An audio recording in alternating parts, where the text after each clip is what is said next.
Hello বন্ধুরা, এত গরমে শরীর ঠান্ডা রাখতে ফুটন্ত গরম জলে দুটো আম দিয়ে তোমরা কিন্তু দারুণ ধরনের রেসিপি তোমরা তৈরি করে নিতে পারো। তো বন্ধুরা, তোমরা সবাই কেমন আছো? আশা করি ভালো আছো, আর আমিও অনেক ভালো আছি। আর তোমরা দেখছো সম্পার ছোট রান্নাঘর। তো চলো রেসিপিটা শুরু করা যাক, আশা করি তোমাদের খুব ভালো লাগবে। তো বন্ধুরা, রেসিপিটি বানানোর জন্য একটা কড়াই নিয়ে তার মধ্যে আমি দিয়ে দিলাম জল। জল দিয়ে দুটো আম আমি এখানে দিয়ে দিব।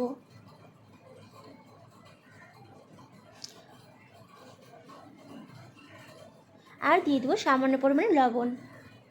লবণটা দিলে কিন্তু আমগুলো খুব সহজেই তাড়াতাড়ি সেদ্ধ হয়ে যাবে। তো দেখো, এখন একটা ঢাকনা দিয়ে ঢেকে দেবো কম করে 10 মিনিটের জন্য।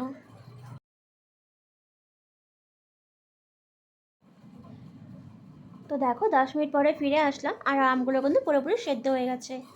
এখন আমি গ্যাসটা অফ করে আমগুলোকে নামিয়ে নিব আর ঠান্ডা করতে রেখে দেবো। আর দেখো, এখানে আমি কিছু পুদিনা পাতা নিয়েছি, সেটাকে কিন্তু আমি বেটে নেব। তো দেখো, এদিকে আমগুলো কিন্তু ঠান্ডা হয়ে গেছে, আর এখন আমি আমগুলোকে ভালো করে ছুলে নেব। আর বন্ধুরা, তোমাদের যদি আমার ভিডিও ভালো লেগে থাকে তো প্লিজ একটা লাইক আর সাবস্ক্রাইব করে তোমরা আমার পাশে থেকে যেও। আর পাশে থাকা বেল বাটনটা প্রেস করে দিও, যাতে যখনই আমি নতুন নতুন ভিডিও পোস্ট করব তোমাদের কাছে সবার প্রথমে পৌঁছে যায়।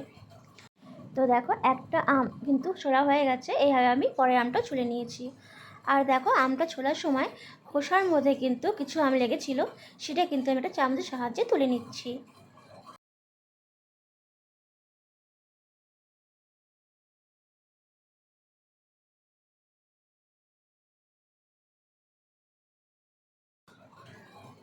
তো দেখো, সমস্ত আম আচার থেকে বের করে নিয়েছি। আর দেখো, আমি কিন্তু এখন আটির থেকেও আমগুলোকে ছাড়িয়ে নিচ্ছি।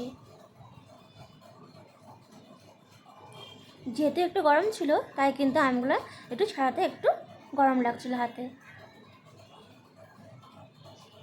তো দেখো, সমস্ত আম ছাড়ানো হয়ে গেছে। আর এখন আমি একটা বড় বাটি নিয়ে নিয়েছি। বাটির মধ্যে কিন্তু আমি সেই ছাড়ানো আমগুলো কিন্তু দিয়ে দিচ্ছি। দেওয়ার পর আমি দিয়ে দেবো জল। আমি এখানে 3 গ্লাসের মতন জল দিয়েছি। তোমরা কিন্তু তোমাদের ভাব মতন বুঝে জল দিবে। তো দেখো, জল দেওয়া হয়ে গেছে। আর এখন আমি এখানে দিয়ে দেবো চিনি। আমি এখানে চা চামচে 5 চামচ আমি এখানে চিনি দিয়ে দিচ্ছি। দিয়ে হালকা একটু নেড়ে চেড়ে নিব।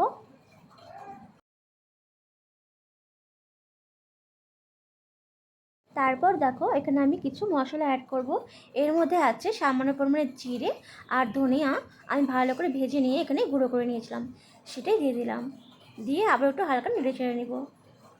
এখন দিয়ে দেবো বিট লবণ। এখানে আমি 1/2 চামচের মতো বিট লবণ দিয়েছি।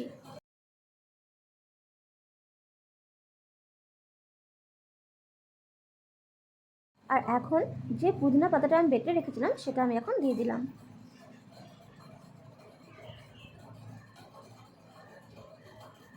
আর সবশেষে দিয়ে দেবো গোলমরিচের গুঁড়ো। এখানে আমি 1/2 চামচের একটু কম গোলমরিচের গুঁড়ো দিয়ে দিলাম। তো দেখো, সমস্ত কিছু উপকরণ আমি দিয়ে দিয়েছি। আর এখন আমি একটা ডালের কাঁটা নিয়ে ভালো করে এটাকে কুটে নেব, যাতে সমস্ত মশলা আর আমটা ভালো করে মিশে যায়। এই রেসিপিটা বানানো কিন্তু একদমই সোজা, আর খেতে কিন্তু ভীষণ ভালো লাগে। আর এই গরমে কিন্তু আমাদের জন্য ভীষণ উপকারী।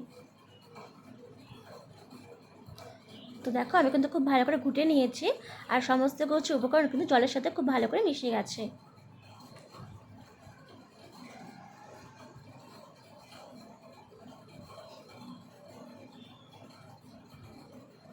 তো দেখো, রেডি হয়ে গেছে কিন্তু আমাদের আম পান্না।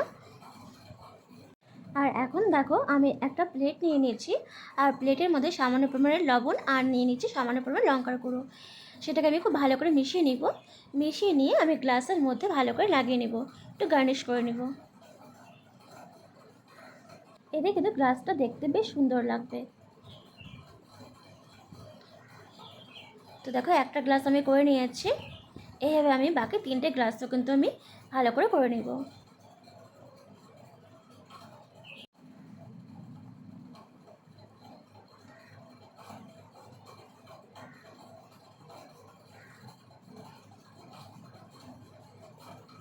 তো দেখো, 3টে গ্লাসে কিন্তু হয়ে গেছে। আর এখন আমি আম পান্নাগুলোকে এখানে ঢেলে দিব।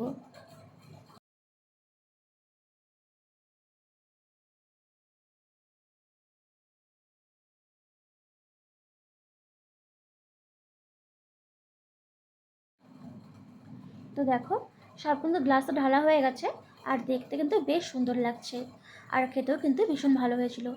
তোমরা কিন্তু অবশ্যই বাড়িতে ট্রাই করতে পারো, আশা করি তোমাদের বেশ ভালো লাগবে। আর এইটা কিন্তু গরমের জন্য আমাদের শরীরের পক্ষে ভীষণ উপকারী। তো বন্ধুরা, ভিডিওটা কেমন লাগলো অবশ্যই জানাবে। আর যদি ভালো লেগে থাকে তো প্লিজ একটা লাইক আর সাবস্ক্রাইব করে তোমরা আমার পাশে থেকে যেও, আর পাশে থাকা বেল বাটনটা প্রেস করে দিও, যাতে যখনই আমি নতুন নতুন ভিডিও পোস্ট করব তোমাদের কাছে সবার প্রথমে পৌঁছে যায়। আর বন্ধুরা, ভিডিওটা কেমন লাগলো অবশ্যই কমেন্ট বক্সে আমাকে জানিও।